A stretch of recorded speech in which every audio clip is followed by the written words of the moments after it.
What is the hardest working animal of all time? Everywhere you look in history, you will find the sturdy little animal called the burro or ass or donkey. From the old world to the new, from desert to mountain to jungle, the donkey is everywhere doing everything. The Sumerians, the world's oldest city dwellers, used a species of wild donkey called the onager to haul goods some 5,000 years ago.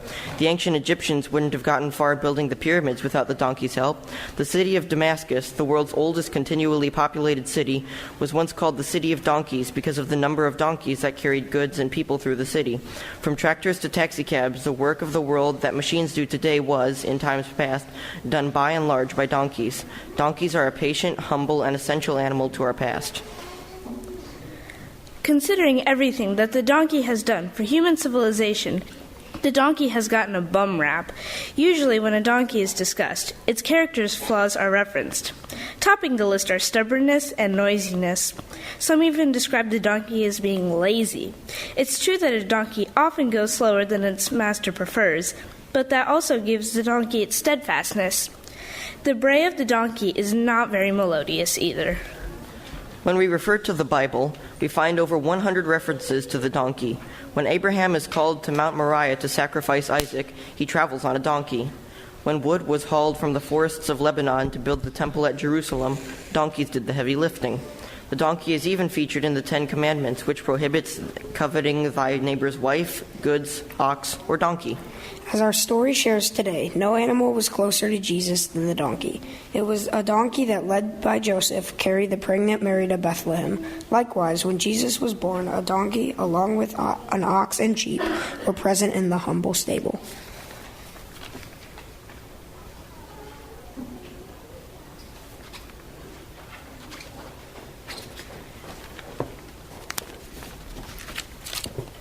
Once long ago, there was a little girl who lived outside a town called Nazareth.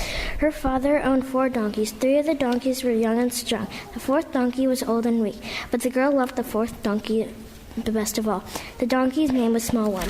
Each day, the girl brought food and water to all the donkeys. Small One was the only donkey that the girl played with. Small One was the girl's friend.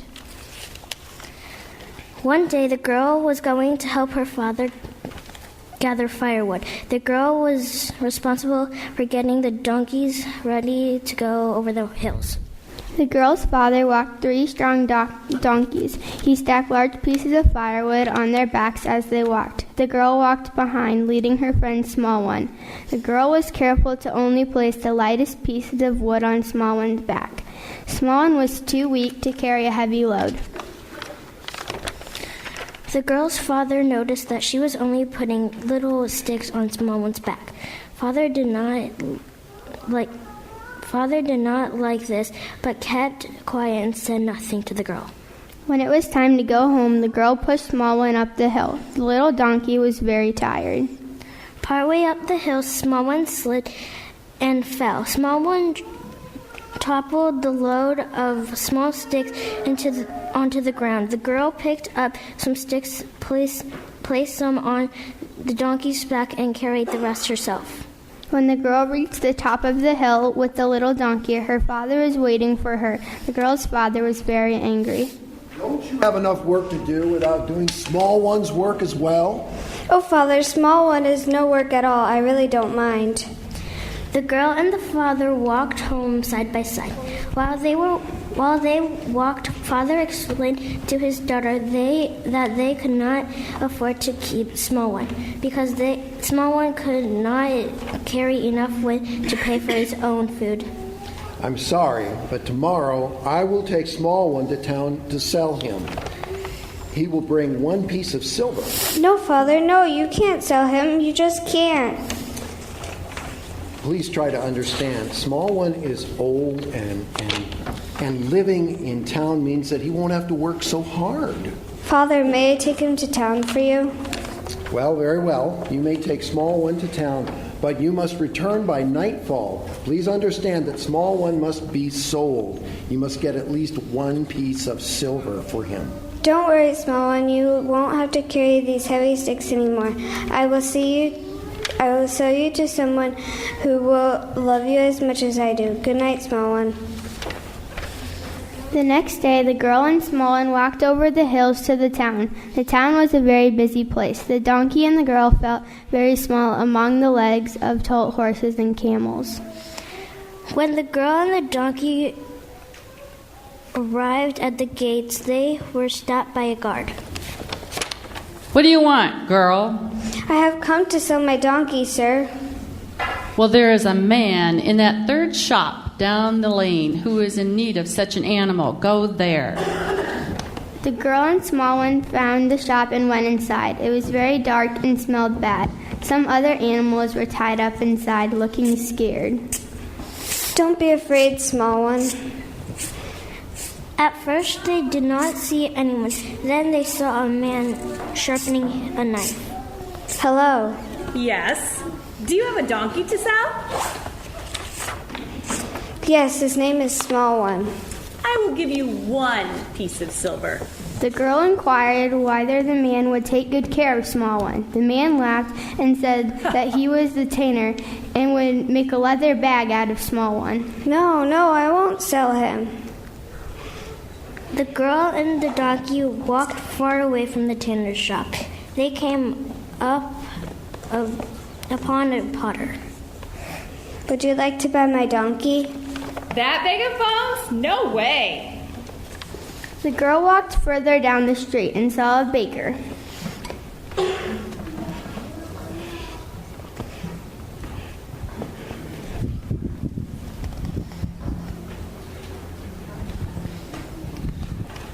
Would you like to buy my donkey? That scrawny beast, no way. And down the road, there's a horse trader. Maybe he can sell him for you. Please, sir, would you like to sell my donkey? Oh, sorry. Sorry. Please, sir, would you like to buy my donkey? Oh, yes, bring him here. Folks, look at this beautiful animal. Who will pay 1,000 pieces of silver for him? Everyone standing around laughed at the donkey. They mocked him. The horse trader even tried to sit on poor small one, who was nearly flattened by the weight of that. Get off! Get off! The man would not get off, and the people kept laughing. Finally, Small One took matters into his own hands and bucked the horse trader right off his back. The crowd laughed even louder.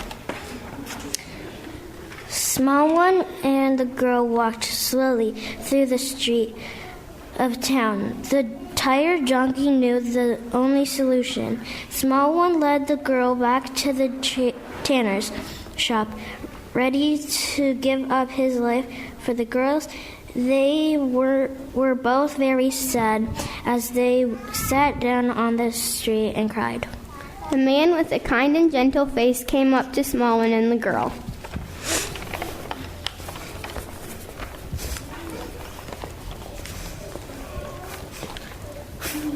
Tell me, child, are you the owner of the small donkey?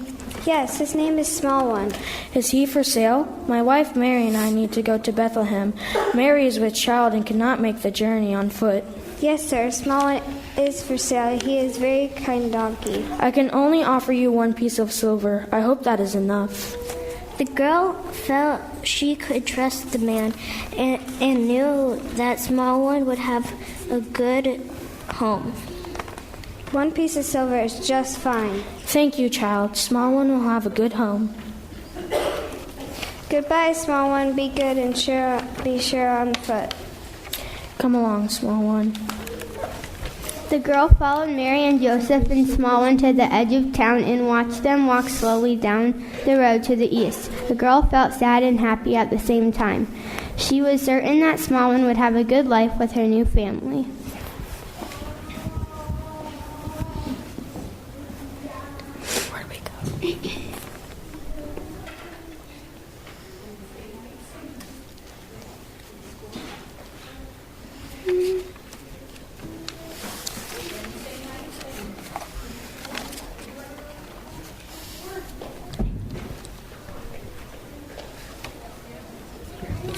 Yeah. Okay.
In these days, Caesar Augustus issued a decree that a census should be taken of the entire Roman world. This was the first census that took place while Quirinius was governor of Syria, and everyone went to their own town to register.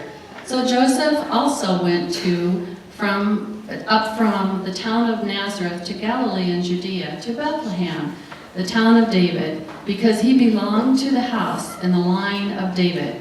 He went there to register with Mary, who was pledged to be married to him and was expecting a child. While they were there, the time came for the baby to be born, and she gave birth to the firstborn, a son. She wrapped him in clothes and placed him in the manger because there was no room available for them.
And there were shepherds living out in the fields nearby, keeping watch over the flocks at night. An angel of the Lord appeared to them, and the glory of the Lord shone round about them, and they were terrified. But the angel said to them, "Do not be afraid. I bring you good news that will cause great joy for all the people.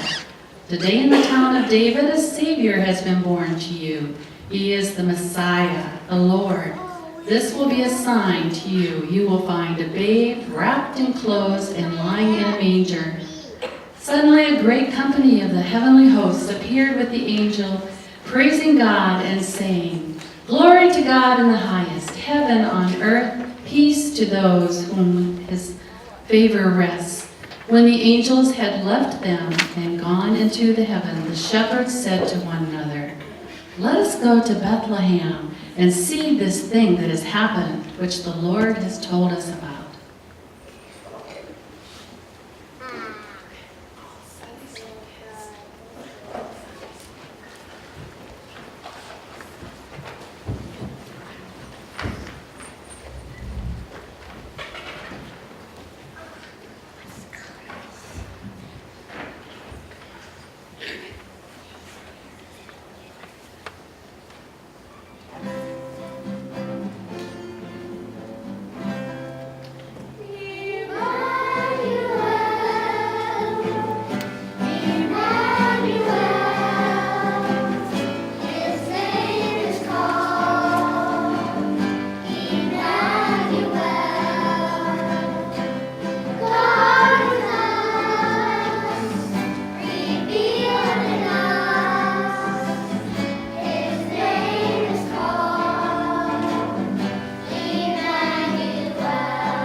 We need all the boys and girls around the manger. Everyone around the manger. The star is shining. The angels are there. The shepherds. Mother.